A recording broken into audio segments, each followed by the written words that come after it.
My name is Elena. I'm 42 years old now. When I was younger, people called me stunning. Long flowing hair, a graceful figure, bright eyes that turned heads everywhere, on the street, at parties, even at the office. I felt like beauty gave me power. At 23, I married the man everyone envied, Victor. Tall, charming, successful. We looked like the perfect couple in photos. But behind closed doors, the fairy tale faded fast. After the wedding, Victor's words turned sharp. He criticized my meals, too much salt again, my outfits, you could try harder, my changing body, you're letting yourself go. I wasn't overweight, but I started strict diets anyway, spending hours at the gym, buying expensive creams and clothes, anything to hear, you look beautiful, instead of silence or disapproval. It was never enough. I chased his approval like it was oxygen. When I was 31, I got pregnant. My heart soared. Finally, a family would bring us closer. I imagined Victor holding our baby, loving me more. But as my body changed, so did he. He stopped holding me, stopped looking at me with desire. "You're not the same anymore," he said coldly one night. The words cut deep. After our daughter Lila was born, I barely slept, barely ate, desperate to bounce back quickly. Exhaustion became my normal. Then one evening, I came home early and found Victor with someone else, younger, polished, everything I was trying so hard to be. I stood frozen in the doorway. Tears burned my eyes as I whispered, "Why? I gave you everything. I changed everything about myself for you." He looked at me without remorse and said, "You became predictable, Elena. You lost your spark. Beauty fades and now there's nothing left." He walked out, leaving me alone with our tiny daughter and a shattered heart. Depression wrapped around me like a heavy blanket. Lila was my only light. I stopped looking in mirrors. I stopped caring about makeup or fashion. Life became survival. Work, feed Lila, sleep, repeat. No energy for anything else. Years went by. When Lila was 6, she woke up burning with fever one winter night. I wrapped her in a blanket and rushed to the emergency room, heart pounding with fear. The doctor on duty examined her gently. He was calm, kind, around 41, with warm eyes and a steady voice. "It's a high fever, but she'll be fine with rest and medicine," he said. Relief flooded me, and I started crying right there. He handed me a tissue and said softly, "You're an incredible mother. You brought her here in the middle of the night without hesitation. That kind of love is rare." I managed a shaky, "Thank you, doctor." He smiled. "Please call me Nathan." Lila recovered, but a couple of weeks later, she had another scare. Nothing serious, just a tummy upset from too many sweets. Back to the same doctor. Nathan greeted us with a gentle laugh. "Back so soon? Let me guess. The famous cookie monster struck again?" Lila giggled, and for the first time in years, I felt a real smile tug at my lips. It felt foreign, but good. Over the next few visits, Nathan started chatting more. One day, as he handed Lila a sticker, he turned to me. "Elena, would you like to grab coffee sometime?" "Not here, just a quiet place, no hospital smells."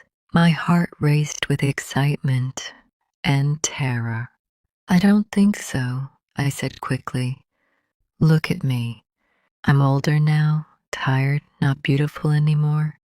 I have a child. You deserve someone better."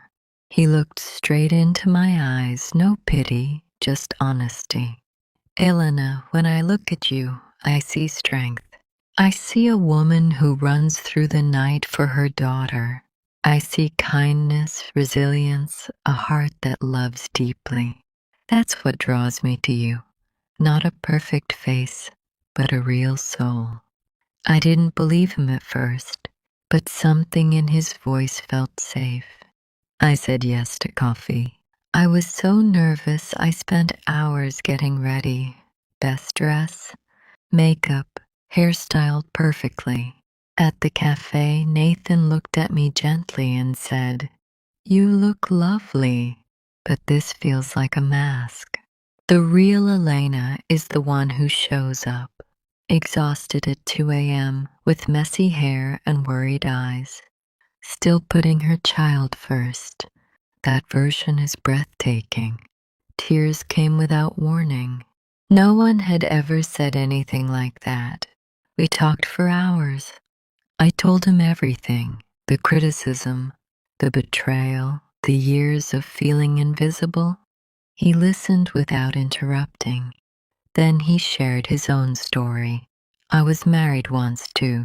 My ex-wife was stunning on the outside, always perfect. But inside, she was distant. She cared more about appearances than connection. I felt lonelier with her than when I was alone. That's when I promised myself, next time, I want real. Someone who feels, who laughs loudly, who cries honestly. Someone like you. We dated slowly. Nathan met Lila, played with her, read her stories. She adored him. One evening, Lila looked up at me and asked, "Mommy, do you love Nathan?" I whispered, "Yes, sweetheart." She smiled. "Does he love you back?" "I think he does." "Then why isn't he here every day?" Out of the mouths of children. That night, I asked him the same. Nathan took my hands. "I'm waiting for you to truly believe you deserve this love." "Elena, you still doubt it sometimes. You still think I'll wake up one day and leave. I won't. I see you, all of you, and I choose you every day." It took time, but his consistent kindness helped me heal. He proposed on a simple park bench, no grand gestures, just us. "Marry me, Elena. Let me love you exactly as you are." I said yes with happy tears. We had a small, joyful wedding. My mother came, looked at me glowing, and said, "You look different." "Peaceful," I replied. "I am, Mom. Nathan doesn't love a perfect version of me. He loves the real one." Victor loved the surface. When it changed, he left. Nathan loves my heart. Hearts don't age the way beauty does. That was 4 years ago. Today, I have silver strands in my hair, laugh lines around my eyes, and a softer body from years of living fully. I'm no longer stunning by society's standards, but every morning Nathan looks at me like I'm his whole world. Last week I asked playfully, "Do you ever miss how I used to look?" He pulled me close and said, "No, pretty is common. What you give me is peace, laughter, comfort, deep connection. That's priceless." I've learned something powerful. The right person doesn't want perfection. They want authenticity. When you stop hiding your flaws, your tiredness, your real emotions, the wrong people leave and the right one stays. I spent years exhausting myself to be enough. When I finally stopped pretending, I found everything I'd been searching for. Real love, real family, real peace. So if you're reading this and feel like you're not enough, stop chasing perfect. Be honest. Be tired when you're tired. Be joyful when you're joyful. The person meant for you will see your soul and think, "It's the most beautiful thing they've ever known." Thank you for listening to my story. If it moved you, please like. Leave a comment with what touched your heart. Share it with someone who needs encouragement. And subscribe to Emma English Stories for more inspiring, emotional tales to practice your English listening. You are worthy of real love, exactly as you are. Sweet dreams, and remember, your heart is your greatest beauty.